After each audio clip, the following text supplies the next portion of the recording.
नाशिक शहरातील मागच्या महिन्याभरातील वाढत्या गुन्हेगारीच्या घटना बघता नाशिक पोलिसांनी त्याविरुद्ध धडक मोहीम हाती घेतलेली आहे आणि कुठलाही गुन्हेगार असो, छोटा असो वा किती मोठा असो, तर कोणीच यातून सुटणार नाही याची दक्षता आम्ही घेत आहोत.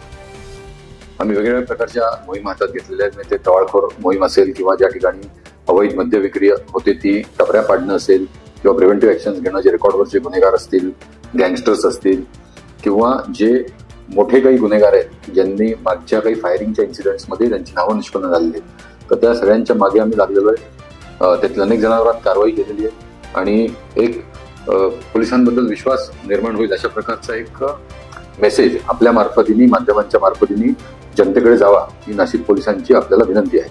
माझे पूर्ण नाशिक मधील नागरिकांना आव्हान आहे की पोलिसांवर विश्वास ठेवा. आपल्याला कोणीही आपल्याला काही बॅनर लावून, रील्स बनवून असं जर भासवत असेल की मी फार मोठा भाई आहे, मी फार मोठा सरकार आहे, मी फार मोठा बॉस आहे आणि सगळं मीच चालवतो, तर आपण फक्त येऊन एकदा आम्हाला त्याच्याबद्दलची आपली तक्रार सांगा आणि आम्ही त्याच्यावर योग्य कडक कारवाई करू याचं आश्वासन आम्ही तुम्हाला देतो.